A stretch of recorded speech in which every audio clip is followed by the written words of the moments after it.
నిజంగా దావీదు చాలా బలశూరుడు, అడవిలో సింహాన్ని కూడా జయించినటువంటి వాడు, 6 మూరల జానుడు, ఎత్తు కలిగినటువంటి గొల్యాతును కూడా సంహరించినటువంటి వాడు దావీదు. Is not an ordinary person.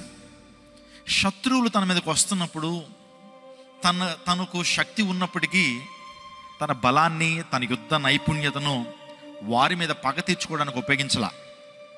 తన జీవితంలో అనేక మంది తనను బాధిస్తున్నప్పుడు, అనేక మంది తనను వేధిస్తున్నప్పుడు, తనను చంపాలని చూసినప్పుడు దావీదు ప్రార్థన మాత్రం చేశాడు. స్తోత్రం చెప్పండి.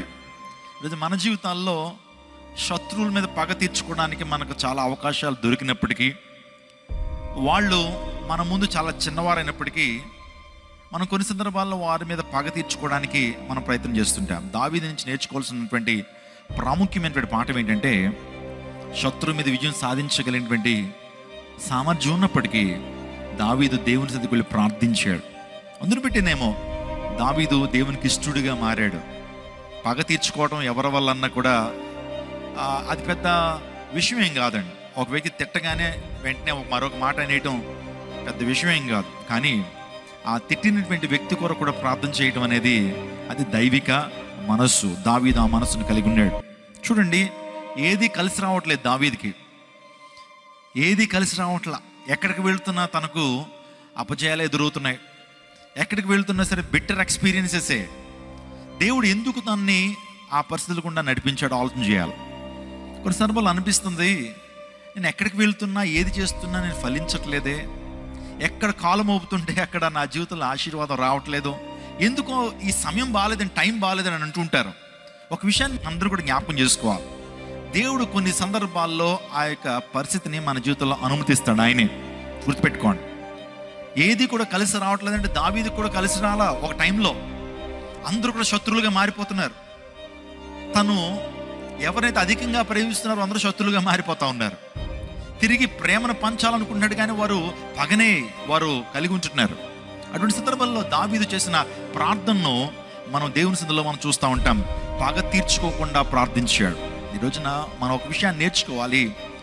పగ తీర్చుకునుట ప్రభువుదే, యుద్ధము యెహోవాదే.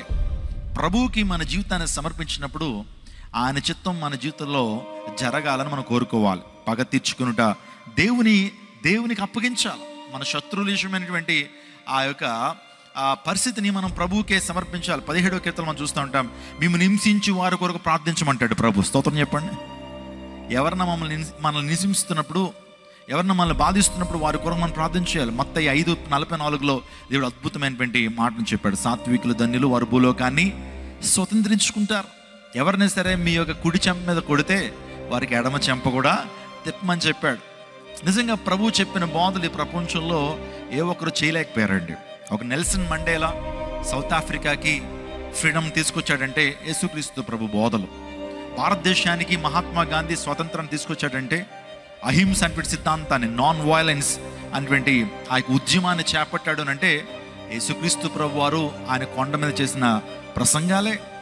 యేసుక్రీస్తు ప్రభు కనుక ఈ లోకంలో లేకపోయి ఉంటే కనుక నేను చెప్తున్నానంటే చాలా దేశాలకి ఇండిపెండెన్స్ వచ్చేటువంటిది కాదు.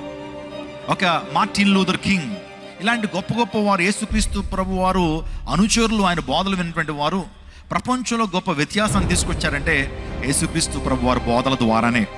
యేసుక్రీస్తు ప్రభు కనుక లేకపోతే భారతదేశంలో మదర్ తెరీసా ఉండేది కాదు. యేసుక్రీస్తు ప్రభు ఆయన ఈ లోకంలో ఉండకపోతే రెడ్ క్రాస్ సంస్థను ప్రారంభించినటువంటి హెన్రీ జ్యూనాంట్ అనేటువంటి వ్యక్తి ఉండేటువంటి వాడు కాదు. యేసుక్రీస్తు ప్రభు కనుక ఈ లోకంలో ఉండకపోతే మనకు మత్తుమందు వచ్చేటువంటిది కాదు. సర్ జేమ్స్ సింప్సన్ ఉండేటువంటి వాడు కాదు. ఇలా చెప్పుకుంటూ పోతే యేసుక్రీస్తు ప్రభు అభిమానులు, యేసుక్రీస్తు ప్రభును అనుసరిస్తున్నటువంటి వారు, యేసుక్రీస్తు ప్రభు బోధల ప్రకారం నడిచి ప్రపంచంలో గొప్ప వ్యత్యాసాన్ని తీసుకొచ్చిన గనులు చాలామంది ఉన్నారు. ఈరోజు ప్రభు చెప్పినటువంటి బోధ, నిన్ను వలె నీ పొరుగు వారిని ప్రేమించు. ఈ రోజున యేసయ్య మనస్సు కలిగి ఉండటమే దేవుణ్ణి ఆరాధించుట. స్తోత్రం చెప్పండి. ఆరాధన అంటే కొన్ని సందర్భాల్లో చేతులు పైకెత్తడం, ఆ తర్వాత చక్కగా పాటలు పాడటం, మందిరాలకు రావటం, ఇదే అనుకుంటాం ఆరాధన అంటే. దేవుని రూపంలోకి మార్చబడుట ఆరాధన. స్తోత్రం చెప్పండి. దేవుని యొక్క రూపంలోకి మనం ప్రతిరోజు ఏం చేయబడుతుండాలి? మార్చబడుతూ ఉండాలా. అది ఆరాధనలో ఉన్నటువంటి ప్రాముఖ్యమైనటువంటి అంశం. దేవుని యొక్క లక్షణాలని మనం పునికి పుచ్చుకోవాలి. నేను ఒక మాట చెప్తున్నాను, ఆరాధన అంటే దేవుణ్ణి ధరించుకొనుట. స్తోత్రం చెప్పండి, హల్లెలూయా. మన ఒక షర్ట్ని ఏ విధంగా ధరిస్తామో ప్రభువుని మన జీవితంలో ధరించడమే ఆరాధన. ప్రభువుని ధరించడం అంటే యేసుక్రీస్తు ప్రభు వారు సిలువ మీద ఆయన మరణించాడు కాబట్టి మెడలో సిలువ వేసుకుంటారు అనుకోవడం కాదు.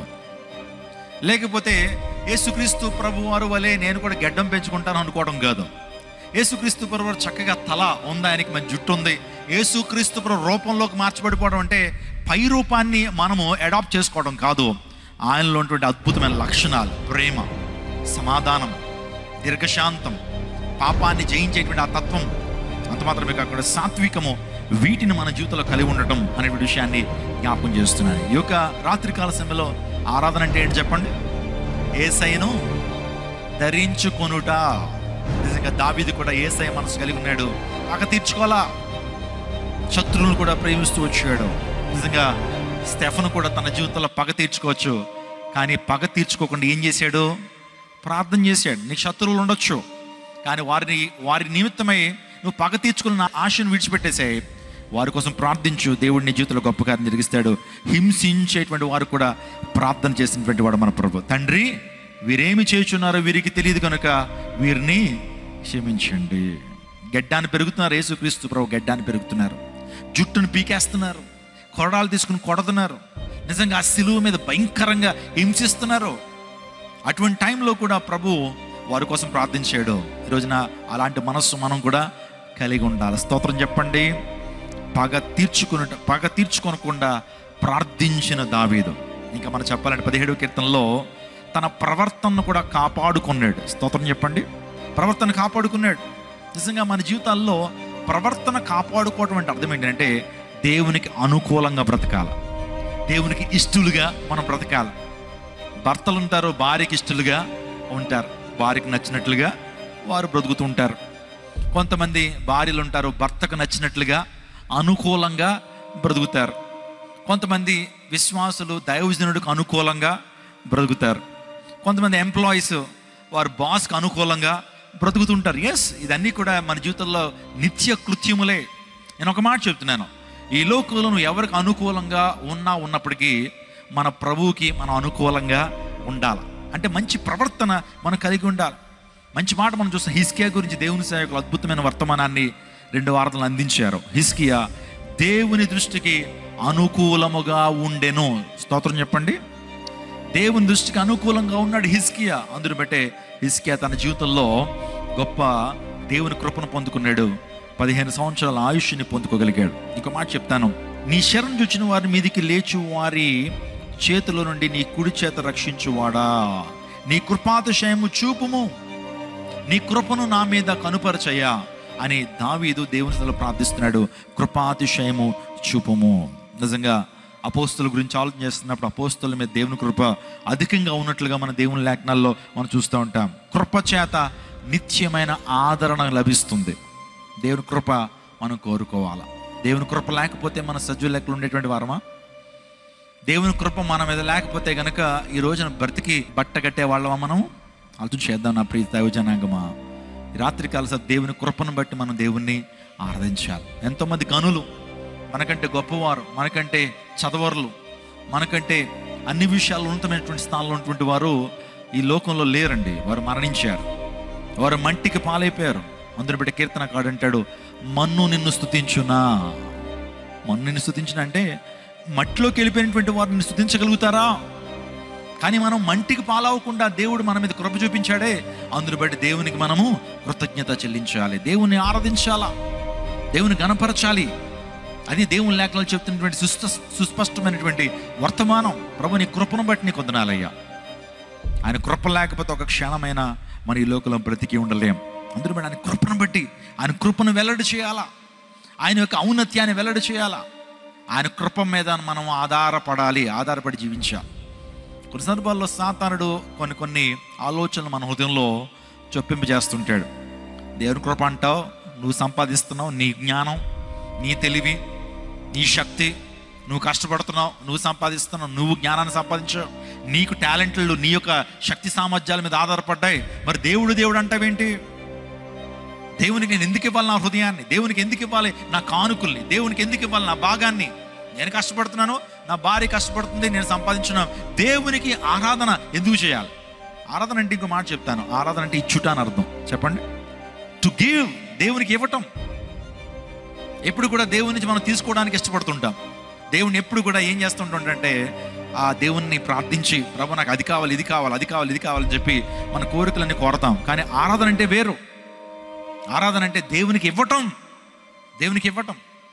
జ్ఞానులు దేవునికి 3 బహుమానాలు ఇచ్చి దేవుని ఏం చేశారు? ఆరాధించారు. బంగారాన్ని, బోళాన్ని, సాంబ్రాన్ని సమర్పించి దేవుని ఆరాధించారు. ఆరాధన అంటే ఇవ్వటం. ఏమి ఇవ్వాలి దేవునికి? మొదట నీ హృదయాన్ని ఇవ్వాలా, తర్వాత నీ జీవితాన్ని పానార్పంగా దేవునికి సమర్పించాలి. నీ సమయాన్ని ఇవ్వాలా, నీ తలాంతుల్ని ఇవ్వాలా, నువ్వు సంపాదిస్తున్న సంపాదనలో భాగాన్ని దేవునికి ఇవ్వాలి. దేవునికి ఇచ్చుడు ద్వారా దేవుని నామం ఏం చేయబడుతుంది? మహింపరచబడుతుంది. కాబట్టి 17వ కీర్తనని మనం ధ్యానం చేశాం. దావీదులో శ్రేష్టమైనటువంటి గుణాలు, నన్ను కాపాడుము దేవా అంటున్నాడు దావీదు. చెప్పాను కదండి, ఒకవేళ కనుక దావీదే కనుక డిసైడ్ అయిపోతే వాళ్ళందరినీ మట్టు కరిపించగలిగినటువంటి శక్తి సామర్థ్యాలు దావీదు దగ్గర ఉన్నాయి. ఏమంటే సింహాన్ని కూడా ఇలా చీల్చేశాడంటే, సింహం నోట్లో ఉన్నటువంటి గొర్రె పిల్లను కూడా విడిపించి తీసుకురాగలిగాడనంటే దావీదు చాలా శక్తివంతుడు, చాలా జ్ఞానం కలిగినటువంటి వాడు, యుద్ధ విద్యలు తెలిసినటువంటి వాడు దావీదు. కానీ దేవునిలో ప్రార్థిస్తున్నాడు, దేవుణ్ణే వేడుకుంటున్నాడు, అయ్యా నన్ను కాపాడయ్యా ఈ శత్రువుల బారి నుంచి అని దేవునిలో మొర్ర పెడుతున్నాడు. స్తోత్రం చెప్పండి. 6 మూరల జానుడు కలిగినటువంటి గొల్యాతుని సంహరించాడంటే ఊహించండి ఒకసారి. అతని యొక్క యుద్ధ ప్రణాళికలు, అతని స్ట్రాటజీస్, అతని యొక్క శక్తి సామర్థ్యాలు. అయినప్పటికీ ఈజ్ డిపెండింగ్ అపాన్ గాడ్, దేవుని మీద ఆధారపడుతున్నాడు. నీ రెక్కల నీడ క్రింద నన్ను దాచుము అని వేడుకుంటున్నాడు. అందును బట్టి దావీదుని ఊరికి అనలేదండి ప్రభు, నా హృదయానుసారి మనుషుడని ఊరికి అనలేదు దావీదుని. దేవుని మీద ఆధారపడి జీవించాడు, దేవుణ్ణే ముందు పెట్టాడు, దేవునికే ప్రథమ స్థానాన్ని ఇచ్చాడు. అతను చేయగలిగిన శక్తి సామర్థ్యాలు ఉన్నప్పటికీ దేవుని మీద ఆధారపడ్డాడు దావీదు. అందును బట్టి దావీదు ప్రార్థన ఫలించింది. దేవుడు దావీదు మొర విన్నాడు, జవాబును అనుగ్రహించాడు. ఈరోజు మన జీవితాల్లో దేవుని కృప మీద మనం ఆధారపడాలి.